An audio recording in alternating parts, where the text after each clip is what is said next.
Hello everyone, this is section 16.4 Green's theorem, and it's really just another way to evaluate a line integral without having to go through the formal procedure. And so given a vector field and some curve, simple closed curve, so basically give a situation where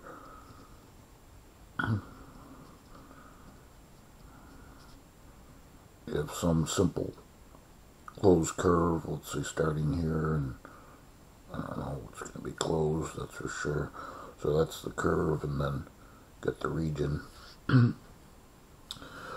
So Green's theorem is saying that the line integral is basically equal to the this integral here, okay? And that's forgot to include the differential dA, so make sure you add that. Okay, so our example is to verify, and this will be an example similar to what you're going to see on your exam, is to verify that Green's theorem is true for this vector field along this path. So in terms of the path,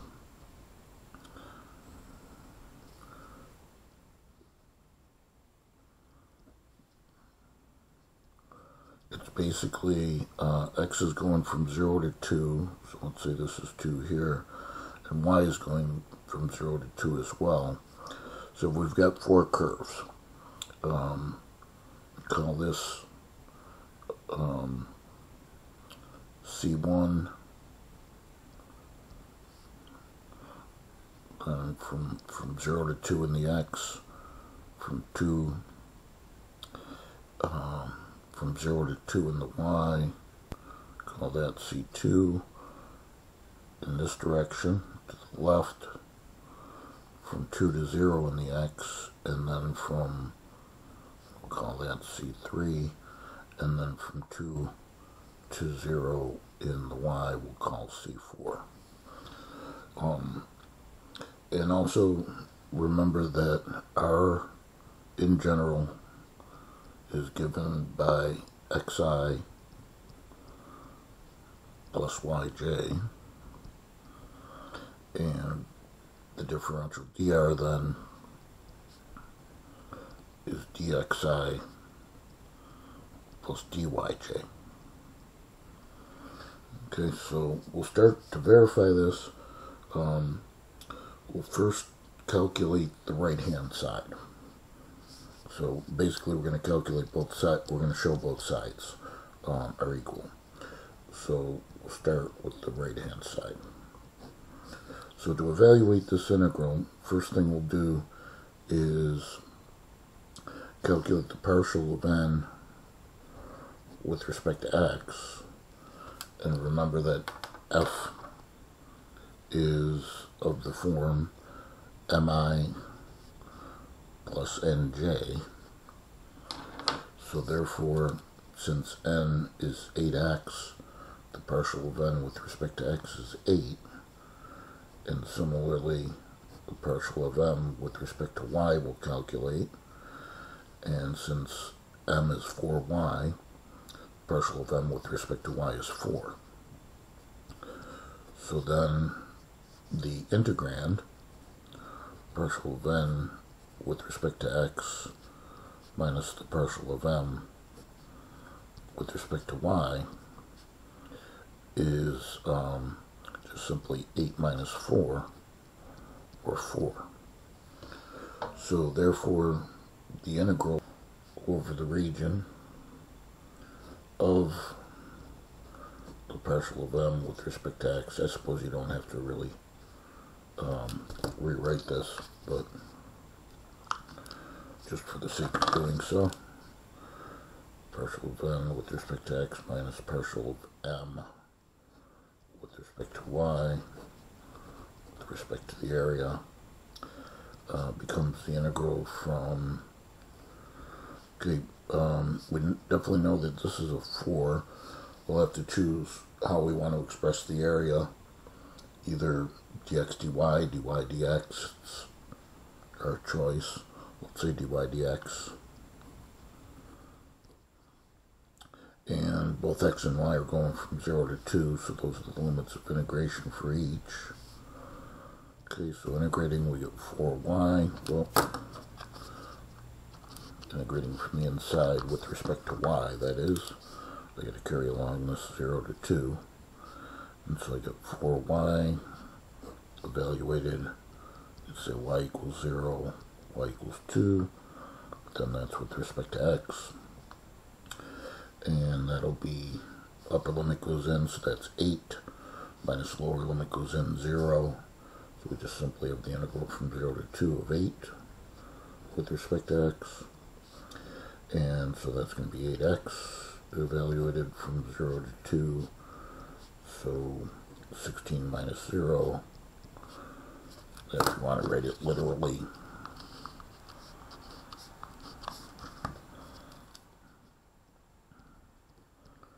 Times 2 minus 8 times 0, so we get 16.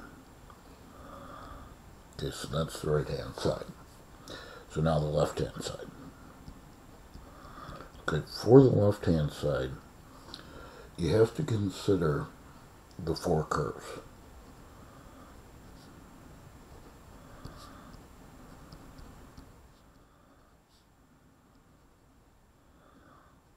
And moreover,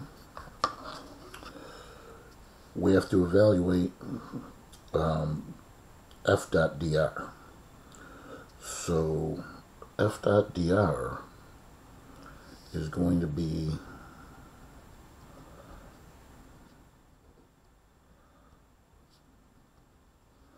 our function. I mean, you can just do this mentally if you want, but to show it literally, 4yi plus 8xj dotted with dr, which in general is dxi plus dyj. So therefore that gives us, remember I dot I is 1, j dot j is 1, I dot j is 0, j dot I 0. So we just multiply the i's, 4y dx, and then plus multiply the j's, 8x dy.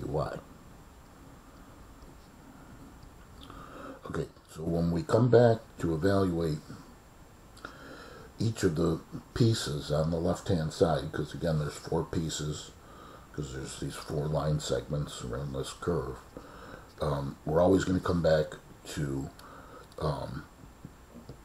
this expression here, again representing f dot dr. Okay, so this is what we're going to come back to every time. So I'll box it off. That's important to know. Okay, so now we have to consider each curve and what's happening along each curve. So let's say C1, for example. We have to consider what's happening along each curve with respect to what's changing and what's staying the same in terms of the variables and their differentials. So along C1, x is changing, right? So x goes from 0 to 2. But y is always going to be 0 along that curve. So therefore, we can state that y is 0. All right, so always look for one of the variables is going to always be the same, and one of the differentials in this particular case, because of the nature of the curve, is going to be 0. And notice that as we move from 0 to 2 in the x direction, that x is changing, so therefore the dx is changing. So if you made little strips here in terms of the differential dx, that's what's changing. dy is not changing, so therefore the differential dy is equal to 0. So then we consider that the integral along C1 of f dot dr Okay, because we're doing the left-hand side, all four pieces. So we're considering the first piece is going to be this expression for f dot dr, but replacing y by 0 and dy by 0. Well, if y is 0, that knocks out this term, and if dy is 0, that knocks out this term. So therefore, this is just going to be the integral from 0 to 2 of 0, or just simply 0. Okay, so then we go to C2. Now for C2, that's this line segment. And now we can state that as y is ranging from 0 to 2, and x is always 2, because we're just going along this line segment. So we can state that x is 2, and then what differential is not changing, right? So if we go in the y direction, the dy is changing, so you can make little horizontal strips here if you wanted to think of it that way. But dx is not changing because you're not moving in the x direction. So therefore dx is 0. Okay, and then that gives us the integral along C2 of f dot dr is going to be equal to, okay, once again we go back to our main expression for f dot dr, and now x is 2 and dx is 0. So dx being 0 or 16 dy. So therefore we have the integral from 0 to 2, because that's what y is ranging from, of 16 times the differential dy. Because again, x is 2 and our dx is 0 here. So then integrating, we get 16y evaluated from 0 to 2, and obviously that's 16 times 2 minus 16 times 0. Kind of silly to show that. So that's 32. Right, let me box these off. These are our little pieces. Okay, so then C3. Okay, so as we go along C3, that's this line segment, and so x goes from 2 to 0. So x is changing. But notice that y is always the same. Y is always 2, right, along that line segment. So we could state that y is 2, and then the dy is not changing. So that's what's going to be equal to 0, because the dx is changing. Alright, and then that gives us the integral along C3 of f dot dr. Okay, go to our expression again, our main expression here for f dot dr. If we replace y by 2 and dy by 0, this becomes 8 dx, and this term becomes 0. So this is the integral. Okay, here's where you have to be careful, because the lower limit of integration is our starting point, right? So that's right here, and that's when x is 2. So we're starting at 2, and we're going to 0 of, once again, when y is 2 and dy is 0, this becomes 8 dx, and this term becomes 0.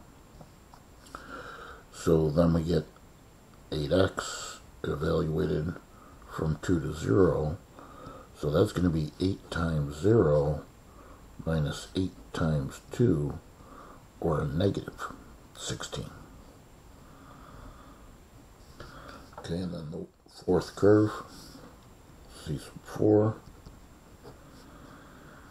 Okay, so look at C sub 4, determine what's changing and what's not, and we have that along C sub 4, y is going from 2 to 0, So it's starting at 2, it's ending at 0.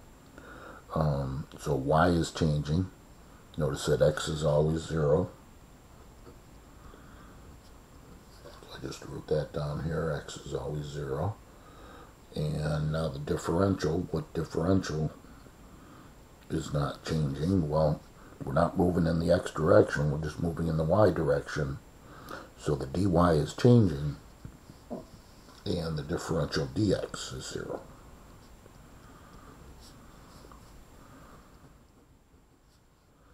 So therefore the integral along C4 of f dot dr is equal to, okay, back to our main expression again, x is 0, so that means this term goes to 0, dx is 0, this term goes to 0 as well, so that's just the integral of 0, which is 0.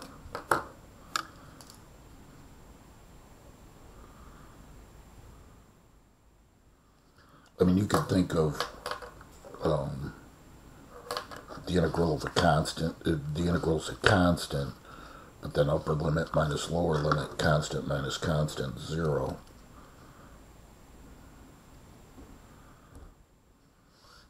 So that integral is 0. So therefore, we could state that the integral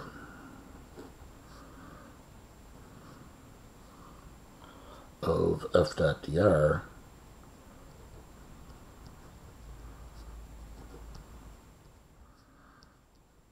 is going to be those four pieces added together. 0 plus 32 plus a negative 16 plus 0, which gives us 16, and that checks. That's what we got when we did the right hand side. Okay, so you got to be a little bit careful with the limits of integration. Make sure you understand the concept of how to determine what's changing and what's not along each path. Okay, so that's all there is to Green's theorem, and we're almost done. We just got 2 more theorems very similar to this left, and that's the end of the course. So see you for section 16.7 when you're ready.